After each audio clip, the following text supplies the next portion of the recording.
በስመ አብ ወወልድ ወመንፈስ ቅዱስ አሃዱ አምላክ አሜን። የተወደዳችሁ የእግዚአብሔር ቤተሰቦች የእናታችን የቅድስት ድንግል ማርያም የአስራት አደራ ልጆች በወደደንና ባፈቀረን በጌታችንና በአምላካችን በመድኃኒታችን በኢየሱስ ክርስቶስ ፍጹም ሰላምታ እንደምን ላይ ሳደረሳችሁ አሜን። የጌታችን የአምላካችን የመድኃኒታችን የኢየሱስ ክርስቶስ ስሙ ከአጽናፈ ዓለም እስከ አጽናፈ ዓለም ከፀሐይ መውጫ እስከ ፀሐይ መግቢያ ድረስ የከበረና የተመሰገነ ይሁንልን። እንዲሁም አትለየውምና እናቱ እናታችን እመቤታችን ቅድስት ድንግል ማርያም ስሟ የከበረና የተመሰገነ ይሁንልን። ቅዱሳን መላእክት፣ ቅዱሳን ጻድቃን፣ ቅዱሳን ሰማዕታት እንደየክብራቸውና እንደየማይረጋቸው የከበሩና የተመሰገኑ ይሁንልን። እንኳን ለሰማዕቱ ቅዱስ መርቆሬዎስ ወርሃዊ መታሰቢያ በዓል እንዲሁም በዚህች ዕለት ታስበው ለሚውሉ ቅዱሳን ዓመታዊና ወርሃዊ መታሰቢያ በዓላቸው በሰላም አደረሳችሁ አደረሰን። ከዚህ በመቀጠል በሐምሌ 25 ቀን የሚነበብ ስንክሳር እናሰማለን። አንድ አምላክ በሆነ በአብ በወልድ በመንፈስ ቅዱስ ስም ሐምሌ 25 በዚህች ቀን ቁጥር የሌላቸው ታምራትና ድንቆችን ባሳየባት በምስር ሀገር የቅዱስ መርቆሬዎስ ቅዳሴ ቤተክርስቲያን ሆነ። በረከቱ ከኛ ጋር ትኑር ለዘላለሙ አሜን። በዚህችም ቀን የደብረ ሊባኖስ አባ ሕፃን ሞዓ አረፈ። በረከቱ ከኛ ጋር ትኑር ለዘላለሙ አሜን። በዚህችም ቀን ከኒቆድምያ አገር ሐዋርያዊት ቅድስት ቴክላ አረፈች። ይህችም ቅድስት በቅዱስ ሐዋርያ በጳውሎስ ዘመን ሐዋርያዊት ሆነች። ቅዱስ ጳውሎስም ከአንጾኪያ ከተማ በወጣ ጊዜ ወደ ኒቆዲያም ከተማ ሄደ። በዚያም ስሙ ሰፋሮስ የሚባል ምእመን ሰው ነበረ። ቅዱስ ጳውሎስን ወስዶ በቤቷ ኖረው። ብዙ አሕዛብም የሐዋርያዊ ጳውሎስን ትምህርት ይሰሙ ዘንድ በእርሱ ዘንድ ይሰበሰቡ ነበር።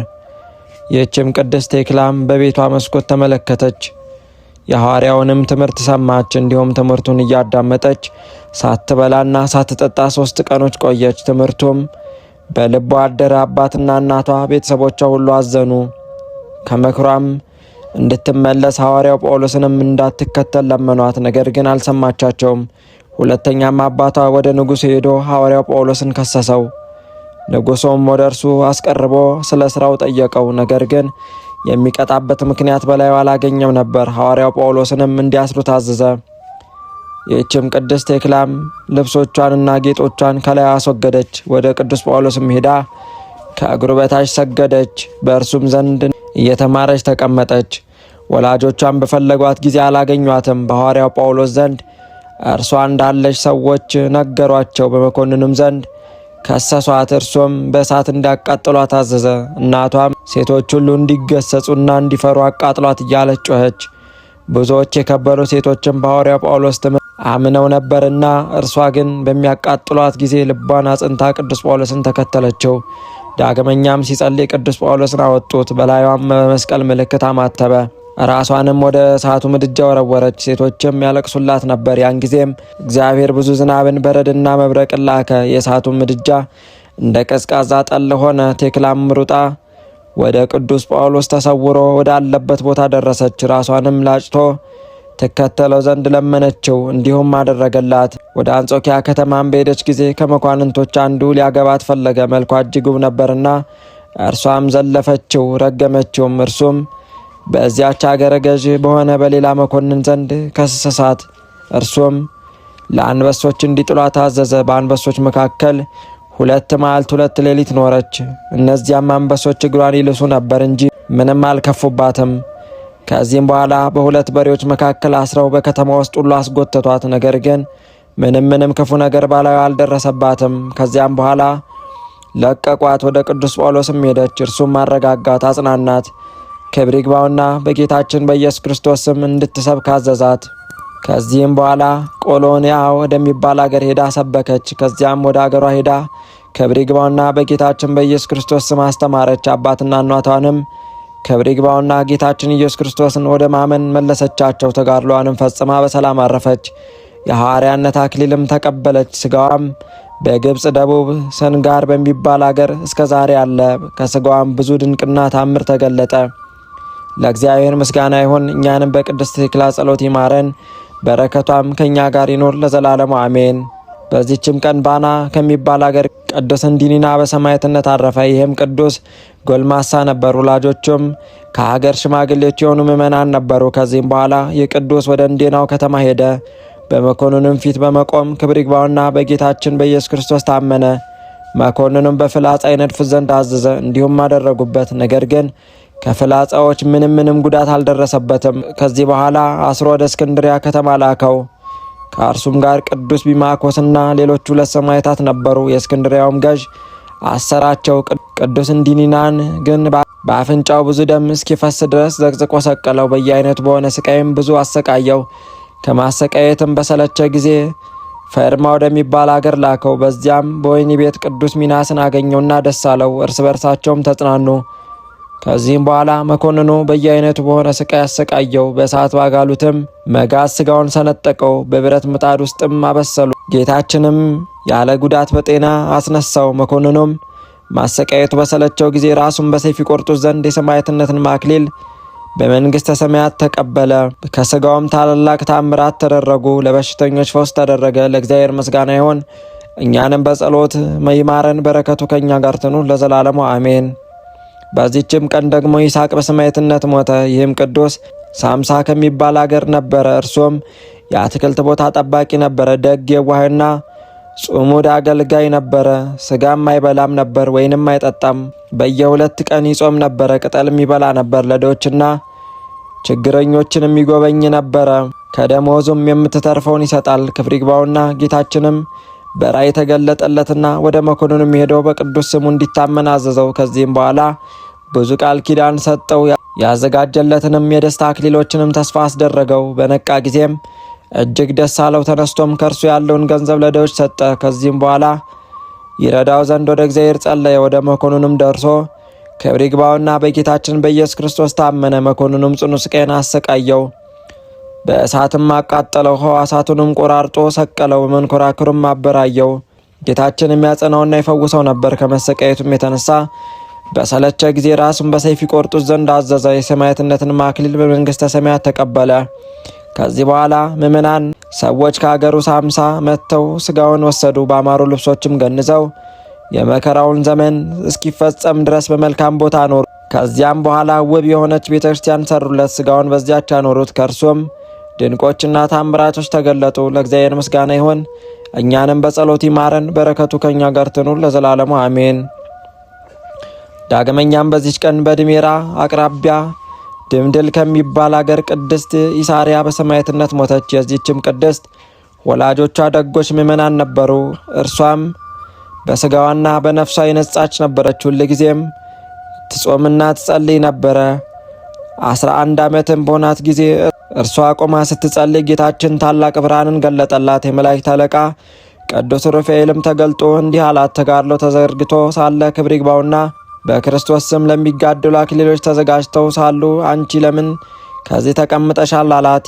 ይህንንም በሰማች ጊዜ ደስ አላት። ገንዘቧንም ሁሉ ለድሆችና ለችግረኞች ሰጥታ ጣው ወደምትባል አገር ሄደች። ከዚያም ስርስና ወደምትባል አገር ሄዳ በመኮንኑ ፊት ክብር ይግባውና በጌታችን በኢየሱስ ክርስቶስ ስም ታመነች። ጌታችንም ሳኑሲ ለሚባል ሰው ለዚች ቅድስት ከርሷ የሚሆነውን ነገረው። ባያትም ጊዜ በእርሷ ደስ አለው፣ አረጋጋት፣ ልቧንም አጽናናት። መኮንኑም ታላቅ ስቃይን አሰቃያት። ስጋዋን ሁሉ ሰነጣጠቀ። በእሳት ያጋሏቸውንም የብረት ችንካሮች በስጋ ውስጥ ቸነከሩት። ከዚህም በኋላ ከ500 ባልንጀራሞች ሰማዕታት ጋር አሰራት። በመርከቦችም ከእርሱ ጋር ወሰዳቸው። እነርሱም በመርከብ ሲጓዙ አንበሪ መጥቶ ከእናቱ እቅፍ አንዱን ሕፃን ልጅ ነጥቆ ወደ እናቱም ከእርሱ በቀር ሌላ ስለሌላት እጅግ አዝና አለቀሰች። ይህች ቅድስትም አይታራራችላት። ስለ እርሷም ጌታችንን ለመነችው። ጌታችንም አንበሬውን አዘዘውና ሕፃኑን ደህና እንደሆነ ወደ እናቱ መለሰው። ምንም ጥፋት አላገኘውም። ከዚህ በኋላ ሕዋሳቶቿን ቆራረጡ። የእጆቿንና የእግሮቿንም ጥፍር ነቀሉ። ምላሷንም ቆረጡ። እግሮቿንም በብረት ችንካር ቸነከሩ።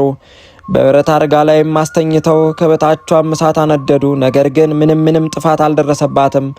ክብር ይግባውና ጌታችን አድኗታልና። መኮንኑም እርሷን ከማሰቃየት የተነሳ በሰለቸ ጊዜ ራሷን በሰይፍ እንዲቆርጡ አዘዘ። የሰማዕትነት አክሊልም በመንግሥተ ሰማያት ተቀበለች። ለእግዚአብሔር ምስጋና ይሁን፣ እኛንም በጸሎታ ይማረን፣ በረከቷ ከእኛ ጋር ትኑር ለዘላለሙ አሜን። በዚህችም ቀን ከእስክንድሪያና ከባህር ያራ አውራጃ ቅራቆስ የሚባል መንደር የከበሩ ቴክላና ሙጊ ሰማዕት ሆኑ። እሊህም ቅዱሳን ቅራቆስ በሚባል መንደር በአንዲት እግዚአብሔርን በምትፈራ አማኒት ሴት አደጉ። ወደ ባህር ዳርቻ ባለፉ ጊዜ የክርስቲያን ወገኖችን ሲያሰቃያቸው መኮንኑን አዩት። እነዚያም ደናግል ስለ ልቡ ደንዳናነት አደነቁ። ያን ጊዜም የእግዚአብሔር መልአክ ተገለጠላቸው። ክብር ይግባውና በጌታችን ኢየሱስ ክርስቶስ ስም መከራን ለሚታገሱ ለቅዱሳን ሰማዕታት ያጀውን ክብራቸውን አሳያቸውና አጽናናቸው። ከዚህ በኋላ በመርከብ ተጭነው ወደ እስክንድሪያ ተጓዙ። እመቤታችን ማርያምም አልቃሾች በሆኑ በሁለት ሴቶች አምሳል ከኤልሳቤጥ ጋር ተገለጸችላቸው። ከሳቸውም ጋር ወደ ከተማው በደረሱ ጊዜ ክብር ይግባውና በጌታችን በኢየሱስ ክርስቶስ ስም በመኮንኑ ፊት ታመኑ። መኮንኑም ጽኑ ስቃይን አሰቃያቸው። ከዚህ በኋላ የቅድስት ሙጊን ራስ በሰይፍ ቆረጠ። ተጋድሏንም ፈጸመች። ቅድስት ቴክላን ግን ድሙጢ ወደሚባል አገር ላካት። በዚያም ሰማዕት ሆነች። ለእግዚአብሔር ምስጋና ይሁን፣ እኛንም በጸሎታቸው ይማረን፣ በረከታቸው ከእኛ ጋር ትኑር ለዘላለሙ አሜን። በዚህችም ቀን ዳግመኛ ባንዋን ከሚባል አገር ቅዱስ አበከረዙን ሰማዕት ሆነ። ይህም ቅዱስ አስቀድሞ ወንበዴ ነበረ። ሌሎችም 2 ወንበዴዎች ነበሩ። ገንዘብን ሲሰርቁ ወደ አስቄጥስ ገዳም ወደ አንድ መነኮስ በአንድነት ሄዱ። በጸሎትም እየተጋ አገኙት። ጸሎቱን ጨርሶ እስኪተኛ ድረስ ጠበቁት። እርሱ ግን ከቶ አልተኛም። በልቡናቸው ፍርሃት አደረባቸውና ደነገጡ። በነጋም ጊዜ የሽማግሌ መነኮስ ወደ ሽፍቶቹ መጣ። ባዩትም ጊዜ ከእግሩ በታች ሰገዱ። ሰይፎቻቸውንም በፊቱ ጥለው ደቀ መዛሙርቶቹ ያደርጋቸው ዘንድ ለመኑት። እርሱም ዘንድ መነኮሱ። ቅዱስ አባ አበከረዙም በስጋውም በመንፈሱም ታላቅ ተጋድሎን ተጋደለ። አንድ አረጋዊም ክብር ይግባውና ስለ ጌታችን ስለ ኢየሱስ ክርስቶስ ስም ሰማዕት ይሆን ዘንድ እንዳለው ነገረው። ከ7 ዓመት በኋላም ሰይጣን በክርስቲያን ወገኖች ላይ መከራን አመጣ። አባ አበከረዙንም ተነስቶ መንፈሳዊ አባቱን እጅ ነስቶ ከእርሱም ቡራኬ ተቀብሎ ኒቄዎስ ወደሚባል አገር ሄደ። ንጉሡም ማክሲሚያኖስም አገኘው። ክብር ይግባውና በጌታችን በኢየሱስ ክርስቶስ ስም በፊቱ ታመነ። መኮንኑም በጽኑ ስቃይ አሰቃየው። በብረት መጋዘም ስጋውን መገዘው፣ ቁስሉንም በመጣጣና በጨው አሸው። ከዚህም በኋላ ወደ እስክንድርያ ወሰዱት። 5 ጊዜ በመርከብ ምሰሶ ላይ ሰቀሉት። ገመዶቹም ተበጠሱ። ከማስበት አራጋን ውስጥም አድርገው በባህር ጣሉት። ከእግዚአብሔር የተላከ መልአክ ከባህር አውጥቶ ወደ ገሙዲን ከተማ መለሰው። እንዲህም አዘዘው። ብኔውም ወደሚባል አገር ደረሰ። ስለ አባ በርከሙዝም ጠየቀው። እነርሱም አላወቁም ነበርና ከብዙ ጊዜያትም ጀምሮ ከዚህ ሄዷል፣ ወዴት እንዳለ አናውቅም፣ ወሬውንም አልሰማንም አሉት። አንዲት ብላቴና ግን አስተውላ አወቀችው። ፈራችም። ከፍርሃቷን ብዛት የተነሳ ወደቀችና እንስራዋ ተሰበረ። እሷም ሰዎች ይህ አባ በከረዙን ነው አለቻቸው። የአገሩ ሰዎችም ሁሉ ፈጥነው መጥተው ከእርሱ ተባረኩ። ደዌ ያለባቸውም ወደ እርሱ ይመጡ ነበረ። እርሱም በዘይት ላይ ጸልዮ ሲቀባቸው ዳዩኑ ይድኑ ነበረ። ከዚህ በኋላም ወደ ገመኑዲ ከተማ ሄደ። ከወታደሮቹም አንዱን እኔ ክርስቲያን ነኝና በዚህ ከተማ ውስጥ አስረህ ጎትተኝ አለው። እርሱም ወደ መኮንኑ እስኪያደርሰው እንዳዘዘው አደረገ። መኮንኑም በእንጨት ላይ ዘቅዝቆ ሰቀለው። በአፍንጫውና በአፉም ብዙ ደም እየፈሰሰ 10 ቀኖች ኖረ። አባ በከረዙንም የጭፍራ አለቃውንም ልጅ ረገማትና ወዲያውኑ ሞተች። በመቃብርም 12 ቀን ኖረች። ስለ እርሷ አባ አበከረዙም ለመኑት። ክብር ይግባውና ወደ ጌታችን ኢየሱስ ክርስቶስ ጸለየ። ያን ጊዜም ከሙታን ተለይታ ተነስታ በሲኦል ያየችውን ሁሉ ነገረቻቸው። ከጭፍሮችም ጋር ክብር ይግባውና በጌታችን በኢየሱስ ክርስቶስ አምነው በሰማዕትነት ሞቱ። ቁጥራቸውም 945 ነፍስ ነበረ። ከዚህ በኋላ አባ በከረዙን ወደ እስክንድርያ ሰደደው። በዚያም ጽኑ ስቃይን አሰቃዩት። ዳግመኛም ወደ ገምኑዲ ላኩት። በዚያም በብረት በትሮች ደብድበው የጀርባውን አጥንት ሰበሩት። እርሱ ግን በፈጣሪው ኃይል ዳነ። መኮንኑም ማሰቃየት በደከመ ጊዜ ዳግመኛ ወደ እስክንድርያ ከተማ ላከው። ወደ እስክንድርያም በሚያዝያ ወር በደረሰ ጊዜ ክብር ይግባውና ጌታችን ኢየሱስ ክርስቶስ ተገለጠለትና አጽናናው። ገድሉንም በዛ እንደሚጽፍ ነገረው። ስሙን ለሚጠራ መታሰቢያውንም ለሚያደርግ ኃጢአቱን እንደሚያስተሰርይለት ቃል ኪዳን ሰጠው። ከዚህም በኋላ ራሱን ቆረጡት። ተጋድሎንም ፈጽሞ የሰማዕትነት አክሊልንም ተቀበለ። የእግዚአብሔር መልአክም መኑፍ ከሚባል አገር ለአንድ ቄስ ተገልጦ የቅዱስ አበከረዙን ስጋ ያለበትንም ቦታ ነገረውና እንዲወስደው አዘዘ። እርሱም ወስዶ በአማሩ ልብሶች ገነዘው። የመከራውም ወራት እስኪፈጸም በመልካም ቤት አኖረው። ከዚህ በኋላም ቤተ ክርስቲያን ሰርተውለት ሥጋውን በውስጡ አኖሩት። ከእርሱም ድንቆች ታምራቶች ተገለጡ። ለእግዚአብሔር ምስጋና ይሁን፣ እኛንም በጸሎት ይማረን፣ በረከቱ ከእኛ ጋር ትኑር ለዘላለሙ አሜን። ዳግመኛም በዚህች ቀን የ600 ሰማዕታት መታሰቢያቸው ነው። በረከታቸው ከእኛ ጋር ትኑር ለዘላለሙ አሜን። ዳግመኛም በዚህች ቀን የሶርያው ሰው ቅዱስ ሰማዕት ዲማስዮስ አረፈ። የቅዱስ በፋርስ ሀገር አደገ። የከዋክብትን ምግብ ጥበብ ተማረ።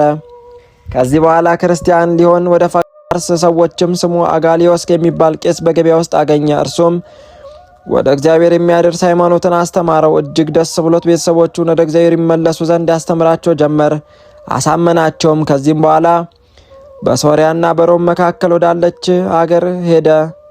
በዚያም የክርስትና ጥምቀትን ተጠምቆ መነኮሰ። ታላቅ ተጋድሎንም መጋደል ጀመረ። መነኮሳቱም ታላቅ የሆነ ተጋድሎን ባዩ ጊዜ በእርሱ ላይ ቀንተው ከገዳም ሊያስወጡት ወደዱ።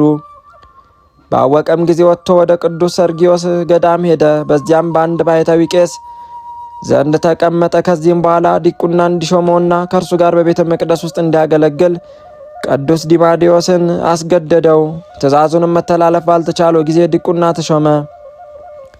አረጋዊ ቄስ በመሰዊያው ላይ በሚሰዋው ጊዜ በቅዳሴው እኩሌታ በመሥዋዕቱ ላይ ርግብ ስትወርድ ቅዱሱ ዲማዲዮስ ያያት ነበረ። እርሱም ሥጋዊት ርግብ እንደሆነች ያስብ ነበረ። ሽማግሌው ግን አያያትም ነበር። የቅዳሴው ሥርዓት ከተፈጸመ በኋላ ባሕታዊው ቄስ እንዲህ ብሎ ጠየቀው። በቅዳሴ ጊዜ የምትደነግጥ እጅህንም ወደ መሥዋዕቱ የምትዘረጋው ምን ሆነ ነው? እርሱም ርግቧን እንዳያት ነገረው። ከእንግዲህ ስታያት ንገረኝ አለው። ከዚህ በኋላም ባያት ጊዜ አባቴው ያቺ ርግብ መጣች ብሎ ነገረው። ሽማግሌው ግን አላያትም። እጅግም አዝኖ እግዚአብሔር ፊት ሰገደ። ያቺንም ርግብ እስከሚያት ድረስ ፈጽሞ ይጸልይና ይማልድ ነበር። ያቺ ርግብም መንፈስ ቅዱስ እንደሆነ ያውቅ ነበርና ለዲያቆን አባ ዱማዲዮስም ልቡ እንደማይታበይ አልነገረውም።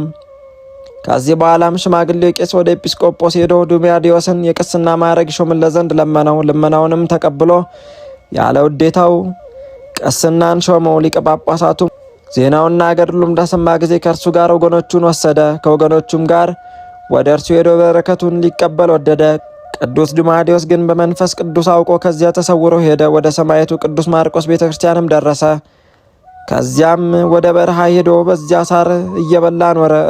እርሱ ከከንቱ ውዳሴ ይሸሽ ነበረ። እግዚአብሔርም በእጆቹ ድንቆችና ታምራቶችን ያደርግ ነበረ። በአንዲት ቀንም ውሃ ሊቀዳ ወደ ወንዝ ሄደ። ውሃው የሚቀዱ ሴቶች አይተውት በመጠቃቀስ በእርሱ ላይ ተዘባበቱ።